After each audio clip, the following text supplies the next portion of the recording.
On September 1st, 1939, Germany invaded Poland, sparking a world war. The invasion introduced the cruel Nazi regime regulations, bringing injustice and discrimination to those deemed as social deviants. Cities were destroyed, families went into hiding, and people went missing.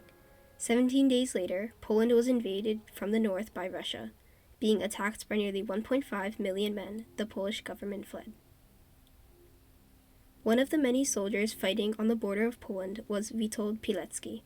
Born on May 13, 1901, Pilecki witnessed Poland's independence and its occupation on October 6, 1939.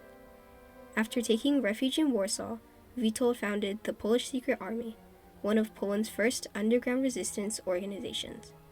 They eventually merged with the Union of Armed Struggle and together established the Home Army.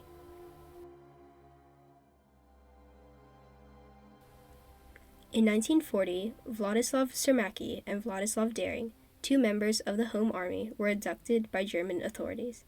In an emergency meeting, Pilecki and other leaders of the underground resistance discussed the abducted individuals.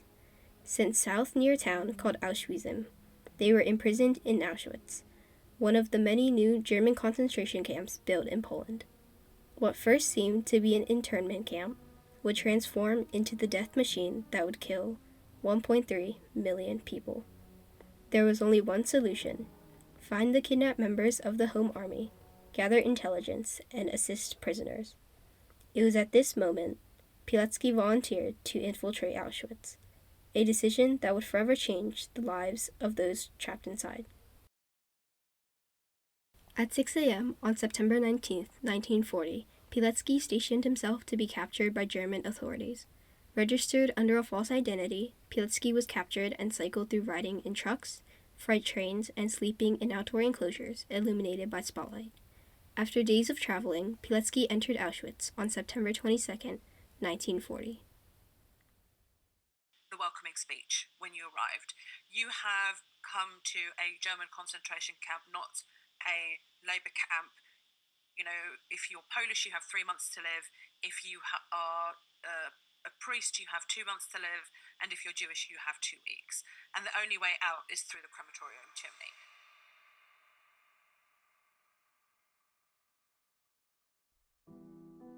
Pilecki was greeted with the infamous metal gate, Arbeit macht frei, which meant work sets you free.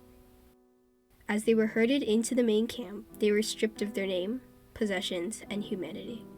Pilecki had crossed a point of no return. Who was once Witold Pilecki was now prisoner 4859.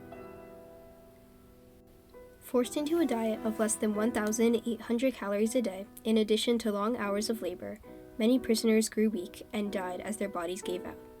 Inmates that had been in Auschwitz earlier were assigned luxurious indoor jobs. The first inmates who arrived to Auschwitz in June 1940 were assigned the roles of capos, who were in charge of monitoring the prisoners. These first prisoners were some of the most sadistic, inhuman, and vicious criminals. Although the capos were still considered inmates, they were treated with more respect and allowed more food, which increased their chances of survival. In the camps, survival was everything, causing fellow inmates to pit against each other. Pilecki had learned to befriend capos such as prisoner number 2, Otto Kuzel. To survive in Auschwitz, you had to be lucky, incredibly lucky. You could look at the guard wrong, you could end up in a prison. You could be caught carrying some contraband, you could end up being dead for that. Luck was the most important thing on your side. You had to be at the right place at the right time. After a year in the camp, Pilecki found the abducted members, Władysław Dering, who was working at the hospital, and Władysław Cermacki outside the camp. Upon talking with Dering, they knew escape was not plausible. However, with the prisoners being released after bribing the Nazis, Pilecki saw an opportunity. His first report to the Home Army was memorized by a released prisoner by the name Alexander Wipolski, who was set to leave in October 1940. Throughout his time in Auschwitz, other reports were smuggled by laundry, a makeshift radio, and other prisoners. In June 1942, Witold had trained a prisoner, Stanislaw Jaster, to memorize a report and escape with 3 other Polish prisoners, Eugeniusz Bendara, Kazimierz Pichowski, and Józef Lempart. On June 20th, 1942, the 4 prisoners escaped in a Steyr 220, one of the fastest cars in Auschwitz. Dressed in stolen SS officer uniforms, they passed Schutzhaftleiterführer Hans Armier, to whom they gave the Nazi salute. He had noticed the suspicious officers driving down an old road that was no longer in use. He later blamed alcohol for their ignorance. During the evening roll call, Armier burst out laughing. No prisoners were harmed. All of Pilecki's reports contained information on the number of prisoners that were registered, and the progress of the new crematoriums that incinerated bodies in minutes.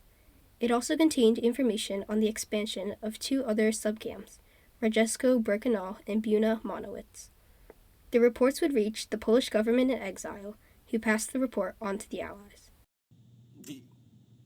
The Allies were concentrated mainly on the military effort. It was that kind of logic that Auschwitz is not going to exist when the war is over. So if we focus all our resources on winning the war, then the Auschwitz is going to be gone. The transfer of 2 doctors, Joseph Clare and Siegfried Schuelle, sparked the first experiments of Zyklon B. When in gas form, it caused prisoners' lungs to convulse and they would die a painful death, either of a heart attack or suffocation. Those in the hospitals deemed incurable or disliked by SS were gassed and incinerated. This horrendous method of killing was followed by phenol injections. In the spring of 1942, the SS doctor Joseph Clare injected patients with a lethal dose of phenol that killed thousands. With the typhus epidemic in autumn of 1942, Pilecki and Władysław Dering launched a plan to use lice to infect SS doctor Siegfried Schuelle. In late May 1942, Dering poured the infected lice onto the beds of Schuelle and other SS officers. Their sabotage was successful and resulted in Schuelle dying of typhus in August. In March 1943, no action had been made by the Allies. Pilecki and 2 other inmates, Jan Rizej and Edward Chichowski, hatched a plan to escape Auschwitz. His escape plan proved to be successful, and Pilecki would later return to Warsaw, where he continued to work to help liberate the prisoners of Auschwitz. In Warsaw, he wrote a 20-page report regarding the salvation of the inmates in the camp. Later on, Pilecki would take part in the Warsaw Uprising of 1944, where due to its defeat led him imprisoned in a prisoner of war camp in Germany, where, like he did in Auschwitz, looked over his fellow companions. During the really hard, inhumane times, he remained human. Once the camp was liberated, Pilecki joined the Polish armed forces and was sent to Italy.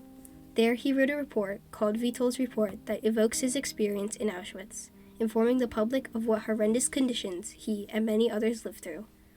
At the end of 1945, Pilecki returned to Poland, where he was arrested by Soviets, who occupied most of Eastern Europe after the war. Beaten and tortured for almost a year, he signed his confession that admitted to foreign imperialism. In a trial, he was found guilty for a crime he did not commit, and on May 25, 1948, Pilecki was executed with a shot to the head.